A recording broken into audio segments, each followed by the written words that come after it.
चलिए बच्चों, बात करते हैं क्लास 11th के बारे में। एक चैप्टर है आपका कॉम्प्लेक्स नंबर, जो पहले पुरानी टेक्स्ट बुक में चैप्टर नंबर 5 के नाम से है और नई टेक्स्ट बुक में वो चैप्टर नंबर 4 के नाम से है। चैप्टर नंबर 4 कॉम्प्लेक्स नंबर या फिर चैप्टर नंबर 5 कॉम्प्लेक्स नंबर। जो ओल्ड टेक्स्ट बुक है उनमें चैप्टर नंबर 5 है कॉम्प्लेक्स नंबर। थोड़ी सी बात करते हैं कॉम्प्लेक्स के बारे में। कॉम्प्लेक्स नंबर क्या होता है?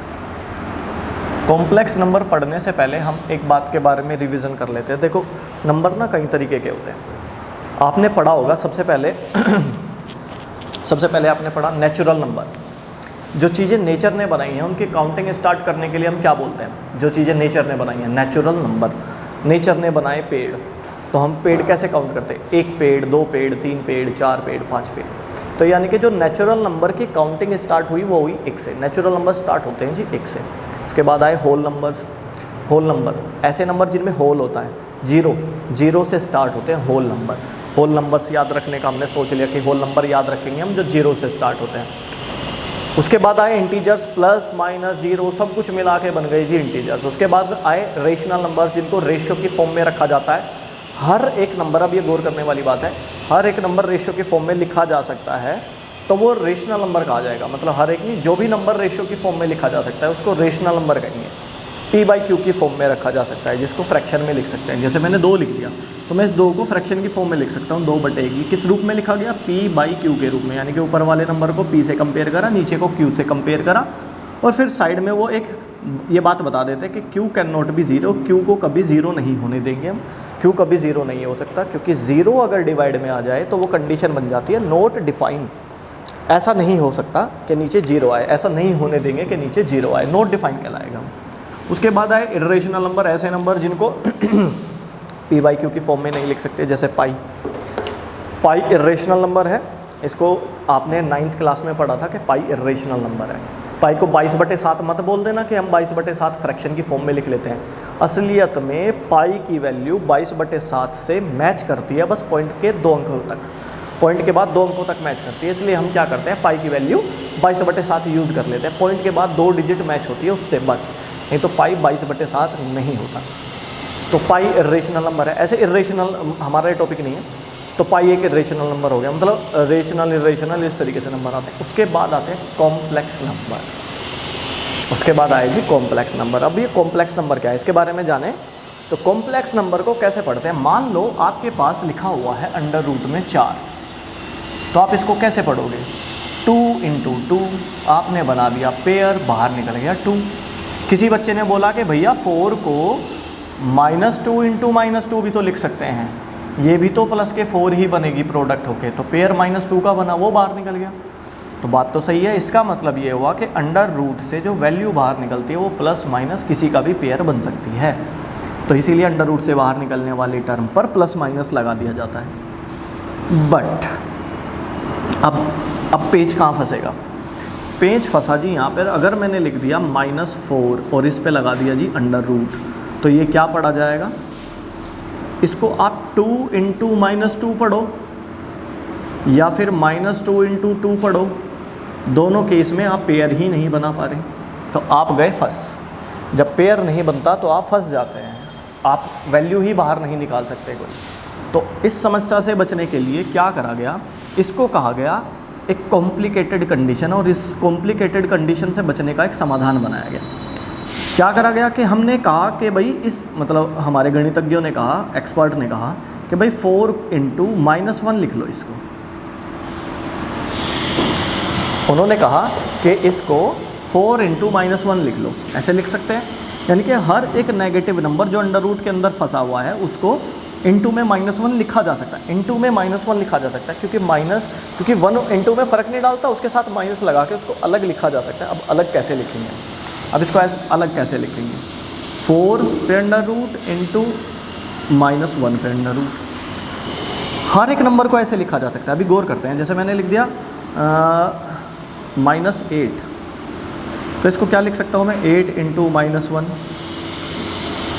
तो 8 पे अंडर रूट अलग, -1 पे अंडर रूट अलग। हर एक नंबर को ऐसे ब्रेक किया जा सकता है। अगर आपने लिख दिया 9, 9 पे अंडर रूट लगा दिया, सॉरी -9, -9 पे आपने अंडर रूट लगा दिया, तो आप इसको क्या लिखोगे? 9 इंटू -1। तो आप 9 पे अलग अंडर रूट लगा दोगे और -1 पे अलग अंडर रूट लगा दोगे। तो हर एक नंबर को ऐसे अंडर रूट में -1 अलग, हर एक नंबर को आप ऐसे ब्रेक करके लिख सकते हो। तो उन्होंने कहा चलो जी ऐसा करते हैं, जो अंडर रूट के अंदर -1 फंसा होता है उसको हम क्या करेंगे, एक नाम दे देंगे, और उसको नाम दिया गया आयोटा। और आयोटा किसको नाम दिया गया? अंडर रूट के अंदर अगर नेगेटिव -1 होता है। तो फिर सबसे पहली वाली कंडीशन देखो, -4 को क्या लिखा जा सकता है? 4 पे अंडर रूट इंटू आयोटा। अब इसको अंडर रूट के अंदर नहीं लिखूंगा क्योंकि अंडर रूट के रूट को ही आयोटा कहा गया है, अंडर रूट -1 को ही आयोटा कहा गया। ये बात गौर करने वाली है। तो हम इसको क्या लिखेंगे? 4 का बाहर निकल जाएगा 2 आयोटा। अब जैसे आपके पास -8 फंसा हुआ था, तो आप इसको क्या लिख सकते हो? 8 इंटू -1 पे अंडर रूट, 8 ऐसे ही रह गया, और इस पूरी कंडीशन को आपने लिख दिया आयोटा। अंडर रूट नहीं लगाएंगे इस पर, अंडर रूट के रूट को ही आयोटा कहा गया है। 8 को आप लिख सकते हो 2 रूट 2 और ये आयोटा बाहर रह जाएगा। इस तरीके से हमने इनको ब्रेक करना सीखा, इसको हमने अलग करना सीखा। इसको कहा गया कॉम्प्लिकेटेड कंडीशन। ये है थोड़ी सी कॉम्प्लिकेटेड कंडीशन। अब देखिए जी, इस कॉम्प्लिकेटेड कंडीशन को भी पढ़ने के लिए क्या बनाया गया? एक नियम बनाया गया। इस कॉम्प्लिकेटेड कंडीशन को पढ़ने के लिए एक नियम बनाया गया। उन्होंने कहा कि भाई इसकी भी हम एक स्टैंडर्ड फॉर्म बनाएंगे।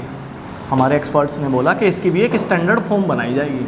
अब वो स्टैंडर्ड फॉर्म क्या बनाई जाएगी? उन्होंने कहा कि हम इस तरीके को, इसको एक नाम देंगे, हम उसको कहेंगे z = a + b आयोटा। क्योंकि आपके पास कई ऐसे नंबर भी होंगे जो अंडर रूट के अंदर नेगेटिव में नहीं फंस रहे होंगे, उनको क्या कहें? तो ये तय किया गया कि जो अंडर रूट के अंदर माइनस में ना फंस रहे हों उनको कहा जाएगा रियल पार्ट, उनको कहा जाएगा रियल पार्ट। इसको RE से भी रिप्रेजेंट करते हैं। और जो अंडर रूट के अंदर फंस रहा होगा उसको कहा जाएगा इमेजिनरी पार्ट, इमेजिनरी पार्ट। तो रियल पार्ट और इमेजिनरी पार्ट के कॉम्बिनेशन को कहा गया कॉम्प्लेक्स नंबर। रियल पार्ट और इमेजिनरी पार्ट के कॉम्बिनेशन को कहा गया कॉम्प्लेक्स नंबर। अभी कॉम्प्लेक्स नंबर आपस में जोड़े घटाए भी जाते हैं, मल्टीप्लाई भी की जाती है इनकी आपस में, डिवाइड भी किए जाते हैं आपस में। तो इन सब चीज़ों के बारे में पढ़ेंगे थोड़ा सा। देखो जी, अब जो ये रियल पार्ट और ये जो इमेजिनरी पार्ट होते हैं इनके बारे में ध्यान देते हैं। ये स्टैंडर्ड फॉर्म हुई आपकी z = a + b आयोटा। इसको z से नाम दिया गया, कॉम्प्लेक्स नंबर को a + b आयोटा। यानी कि ऐसा अगर हो कि कोई नंबर अंडर रूट के अंदर नेगेटिव टर्म में फंस रहा है तो उसको आयोटा से रिप्रेजेंट किया जाएगा। अभी हमने बात करी है उसको आयोटा से कैसे रिप्रेजेंट किया जाएगा। और अगर कोई नंबर अंडर रूट के अंदर माइनस में ना फंस रहा हो, अब देखो जैसे मेरे पास लिखा हुआ है, √2 + -√2, मेरे पास इस तरीके से लिखा हुआ है। तो मैं इसको क्या पढ़ूंगा? ये नेगेटिव टर्म नहीं है, बेशक अंडर रूट में फंस रहा हो पर ये नेगेटिव टर्म है। इसको मैं क्या लिखूंगा? 2 × -1, इस पे भी अंडर रूट, इस पे भी अंडर रूट। तो ये पढ़ा जाएगा √2, ये पढ़ा जाएगा √2 और ये पूरी टर्म क्या पढ़ी जाएगी? आयोटा। अब ये स्टैंडर्ड फॉर्म में बना। कंपेयर करने पे देखूँ a क्या है? ये a की वैल्यू है √2 और आयोटा के कोफिशिएंट को b कहा जाता है। गौर करने वाली बात है, आयोटा के कोफिशिएंट को b कहा जाता है। तो b की वैल्यू भी √2। ये इमेजिनरी पार्ट, ये रियल पार्ट। इमेजिनरी पार्ट और रियल पार्ट के कॉम्बिनेशन को कहा गया कॉम्प्लेक्स नंबर। अब ये आपस में जोड़े और घटाए कैसे जाएंगे, मल्टीप्लाई और डिवाइड कैसे की जाएगी, अब हम ये चीज़ें पढ़ेंगे। क्योंकि अभी कॉम्प्लेक्स नंबर की स्टार्टिंग है, कॉम्प्लेक्स नंबर की स्टार्टिंग है। कॉम्प्लेक्स नंबर को कैसे स्टार्ट किया गया है? तो सिंपल आपको जोड़ना, घटाना, मल्टीप्लिकेशन, सब्ट्रैक्शन, ये सब चीज़ें सिखाई जाएंगी। देखो हमने अभी ये पढ़ा कि अगर अंडर रूट के अंदर -1 हो तो उसको आयोटा लिख देना जी। अगर मैं स्क्वायरिंग बोथ साइड कर दूं तो ये -1 रह जाएगा और इधर आयोटा स्क्वायर आ जाएगा। तो ये इंपॉर्टेंट केस हुआ कि जहाँ पे भी आयोटा स्क्वायर आ जाए उसको -1 लिख देना। देखो कितनी कमाल की बात है। अगर अंडर रूट के अंदर -1 हो तो उसको आयोटा लिख देना, और अगर आयोटा का स्क्वायर यूज़ हो रहा हो कहीं पे तो उसको -1 लिख देना। अब एक बात पे गौर करो, आयोटा क्यूब को मैं क्या कहूँगा? आयोटा क्यूब का मतलब हुआ iota into iota into iota. Iota को 3 बार लिख देना। ये क्या कहेगा? आयोटा इंटू आयोटा, आयोटा का स्क्वायर कहलाएगा इंटू आयोटा। अभी हमने बात करी आयोटा स्क्वायर को मैं लिख सकता हूँ -1 इंटू आयोटा, यानी कि माइनस के आयोटा। जब भी आपको ऐसी कंडीशन आ जाए, अब कुछ टर्म्स में याद रखूँगा, जब भी अंडर रूट के अंदर -1 हो उसको तो लिखेंगे हम आयोटा, जब भी आयोटा स्क्वायर हो उसको लिखेंगे हम -1, जब भी आयोटा क्यूब हो उसको लिखेंगे हम माइनस के आयोटा, और जब भी आयोटा की पावर 4 आ जाए तो इसका फिर से स्क्वायर करेंगे तो वो +1 बन जाएगी। हमें ज़्यादातर इन बातों के बारे में पता होना चाहिए। आयोटा 4 तक भी जाने की ज़रूरत वैसे नहीं पड़ती, आयोटा क्यूब तक ही पड़ेगी, बस iota square iota cube, iota square iota cube, in case में ही रहोगे आप। ठीक है जी, और थोड़ी सी बात करते हैं। जैसे आपने ये देखा कि 1/√2 लिखा है आपके पास, आपको पता है कि नीचे अंडर रूट नहीं होना चाहिए, तो आप क्या करोगे, इसको सही बनाने के लिए रेशनलाइज कर दोगे, √2 से ऊपर नीचे मल्टीप्लाई कर दोगे, √2/2 आ जाएगा आपके पास, क्योंकि आपने ये पढ़ रखा है कि नीचे अंडर रूट नहीं छोड़ते।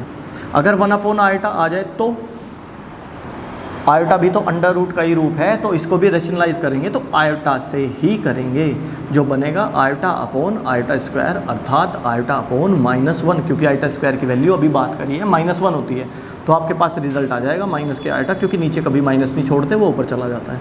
तो अगर 1/आयोटा लिखा हो तो उसको मैं सोल्व करके क्या लिख दूंगा, माइनस के आयोटा। अब ऐसी बातों पे हमें गौर करना है, रेशनलाइजेशन, नीचे अंडर रूट नहीं होना चाहिए तो नीचे आयोटा भी नहीं होना चाहिए। अब इनको जोड़ना, घटाना, कैलकुलेट करना, रेशनलाइजेशन करना, ये सिखाया जाएगा आपको एक्सरसाइज में। अब हम एक्सरसाइज के बारे में बात करेंगे, तो उसमें आपको जोड़ना, घटाना, कॉम्प्लेक्स नंबर्स को आपस में, और मल्टीप्लाई करना, डिवाइड करना, रेशनलाइज करना, ये सब चीज़ें सीखेंगे। अब देखिए जी, इस कॉम्प्लिकेटेड कंडीशन को भी पढ़ने के लिए क्या बनाया गया, एक नियम बनाया गया। इस कॉम्प्लिकेटेड कंडीशन को पढ़ने के लिए एक नियम बनाया गया। उन्होंने कहा कि भाई इसकी भी हम एक स्टैंडर्ड फॉर्म बनाएंगे। हमारे एक्सपर्ट्स ने बोला कि इसकी भी एक स्टैंडर्ड फॉर्म बनाई जाएगी। अब वो स्टैंडर्ड फॉर्म क्या बनाई जाएगी, उन्होंने कहा कि हम इस तरीके को, इसको एक नाम देंगे, हम उसको कहेंगे Z = A + B आयोटा, क्योंकि आपके पास कई ऐसे नंबर भी होंगे जो अंडर रूट के अंदर नेगेटिव में नहीं फंस रहे होंगे, उनको क्या कहें। तो ये तय किया गया कि जो अंडर रूट के अंदर माइनस में ना फंस रहे हों उनको कहा जाएगा रियल पार्ट, उनको कहा जाएगा रियल पार्ट। इसको RE से भी रिप्रेजेंट करते हैं। और जो अंडर रूट के अंदर फंस रहा होगा उसको कहा जाएगा इमेजिनरी पार्ट, इमेजिनरी पार्ट। तो रियल पार्ट और इमेजिनरी पार्ट के कॉम्बिनेशन को कहा गया कॉम्प्लेक्स नंबर। रियल पार्ट और इमेजिनरी पार्ट के कॉम्बिनेशन को कहा गया कॉम्प्लेक्स नंबर। अभी कॉम्प्लेक्स नंबर आपस में जोड़े घटाए भी जाते हैं, मल्टीप्लाई भी की जाती है इनकी आपस में, डिवाइड भी किए जाते हैं आपस में। तो इन सब चीज़ों के बारे में पढ़ेंगे थोड़ा सा। देखो जी, अब जो ये रियल पार्ट और ये जो इमेजिनरी पार्ट होते हैं इनके बारे में ध्यान देते हैं। ये स्टैंडर्ड फॉर्म हुई आपकी Z = A + B आयोटा। इसको Z से नाम दिया गया, कॉम्प्लेक्स नंबर को A + B आयोटा। यानी कि ऐसा अगर हो कि कोई नंबर अंडर रूट के अंदर नेगेटिव टर्म में फंस रहा है तो उसको आयोटा से रिप्रेजेंट किया जाएगा। अभी हमने बात करी है उसको आयोटा से कैसे रिप्रेजेंट किया जाएगा। और अगर कोई नंबर अंडर रूट के अंदर माइनस में ना फंस रहा हो, अब देखो जैसे मेरे पास लिखा हुआ है, √2 + -√2, मेरे पास इस तरीके से लिखा हुआ है। तो मैं इसको क्या पढ़ूंगा, ये नेगेटिव टर्म नहीं है, बेशक अंडर रूट में फंस रहा हो पर ये नेगेटिव टर्म है। इसको मैं क्या लिखूंगा, 2 × -1, इस पे भी अंडर रूट, इस पे भी अंडर रूट, तो ये पढ़ा जाएगा √2, ये पढ़ा जाएगा √2 और ये पूरी टर्म क्या पढ़ी जाएगी, आयोटा। अब ये स्टैंडर्ड फॉर्म में बना। कंपेयर करने पे देखूँ A क्या है, ये A की वैल्यू है √2 और आयोटा के कोफिशिएंट को B कहा जाता है। ये गौर करने वाली बात है, आयोटा के कोफिशिएंट को B कहा जाता है, तो B की वैल्यू भी √2 ही। ये इमेजिनरी पार्ट, ये रियल पार्ट। इमेजिनरी पार्ट और रियल पार्ट के कॉम्बिनेशन को कहा गया कॉम्प्लेक्स नंबर। अब ये आपस में जोड़े और घटाए कैसे जाएंगे, मल्टीप्लाई और डिवाइड कैसे की जाएगी, अब हम ये चीज़ें पढ़ेंगे, क्योंकि अभी कॉम्प्लेक्स नंबर की स्टार्टिंग है, कॉम्प्लेक्स नंबर की स्टार्टिंग है। कॉम्प्लेक्स नंबर को कैसे स्टार्ट किया गया है, तो सिंपल आपको जोड़ना, घटाना, मल्टीप्लिकेशन, सब्ट्रैक्शन, ये सब चीज़ें सिखाई जाएंगी। देखो हमने अभी ये पढ़ा कि अगर अंडर रूट के अंदर -1 हो तो उसको आयोटा लिख देना जी। अगर मैं स्क्वायरिंग बोथ साइड कर दूं तो ये -1 रह जाएगा और इधर आयोटा स्क्वायर आ जाएगा। तो ये इंपॉर्टेंट केस हुआ कि जहाँ पे भी आयोटा स्क्वायर आ जाए उसको -1 लिख देना। देखो कितनी कमाल की बात है, अगर अंडर रूट के अंदर -1 हो तो उसको आयोटा लिख देना, और अगर आयोटा का स्क्वायर यूज़ हो रहा हो कहीं पे तो उसको -1 लिख देना।